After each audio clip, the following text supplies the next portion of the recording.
Tesla SpaceX প্রধান Elon Musk যুক্তরাষ্ট্রের নতুন রাজনৈতিক দল আমেরিকা পার্টি গঠনের ঘোষণা দিয়েছেন। এক্সে পোস্টে তিনি দাবি করেন জনগণের স্বাধীনতা ফিরিয়ে দিতেই এই উদ্যোগ। এর আগে এক জরিপে 2/3 আমেরিকার নতুন দল চাইলে মাস্ক তা বাস্তবায়ন করলেন। ট্রাম্প বা হোয়াইট হাউস এখনও নীরব। ইসরায়েল ইরান উত্তেজনার পর প্রথমবারের মতো জনসম্মুখে এলেন ইরানের সর্বোচ্চ নেতা আয়াতুল্লাহ আলী খামেনি। তেহরানের ইমাম খুমেইনি মসজিদে আশুরার অনুষ্ঠানে তিনি ধর্মীয় নেতা মাহমুদ কারিমিকে দেশাত্মবোধক গান গাইতে উদ্বুদ্ধ করেন। রাষ্ট্রীয় টেলিভিশনে তার এই কর্মকাণ্ড প্রচারিত হয়।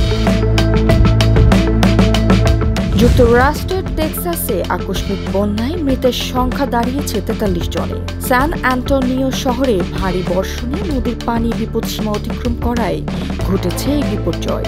একটি গ্রীষ্মকালীন ক্যাম্প থেকে 24 শিশু নিখোঁজ রয়েছে বলে স্থানীয় কর্তৃপক্ষ জানিয়েছে।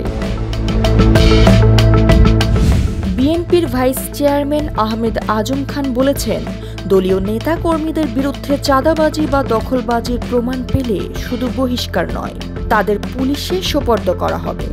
গতকাল টাঙ্গাইলের এক সমাবেশে তিনি এই হুঁশিয়ারি দেন। পটুয়াখালীতে বিএনপির জেলা কাউন্সিলে আওয়ামী লীগের সহযোগী সংগঠনের নেতাদের উপস্থিতি ও ডেলিগেট দায়িত্বে নিয়োগে তৃণমূল বিএনপির নেতাকর্মীদের মধ্যে ক্ষোভ সৃষ্টি হয়েছে। স্বেচ্ছাসেবক লীগ ও শ্রমিক লীগের নেতাদের অংশগ্রহণ নিয়ে প্রশ্ন উঠেছে।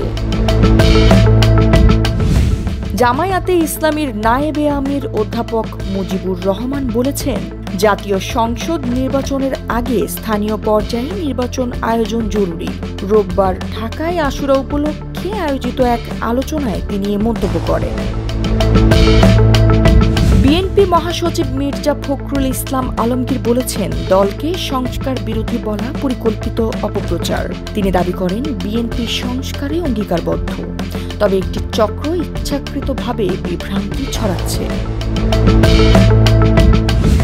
নারায়ণগঞ্জের বন্দরে পারিবারিক কলহের জেরে এক স্বামী স্ত্রীকে কুপিয়ে হত্যার পর থানায় আত্মসমর্পণ করেন। শুক্রবার রাতে রেলি আবাসিক এলাকায় এ ঘটনা ঘটে। পুলিশ ঘটনাটি নিশ্চিত করেছে। পঞ্চগড়ে এক নারীকে ধর্ষণ ও তার 2 বছর বয়সী শিশুকে জিম্মি করার অভিযোগে 4 জনকে আটক করেছে পুলিশ। শনিবার সকালে জগদল বাজার এলাকায় অভিযান চালিয়ে তাদের গ্রেপ্তার করা হয়। গ্লোবাল সুপার লিগে খেলার সুযোগ পেলেন বাংলাদেশের সাকিব আল হাসান। কেশব মহারাজের চোটের কারণে তাকে দলে নিয়েছে দুবাই ক্যাপিটালস। আজ সামাজিক মাধ্যমে বিষয়টি নিশ্চিত করেছে ফ্র্যাঞ্চাইজিটি।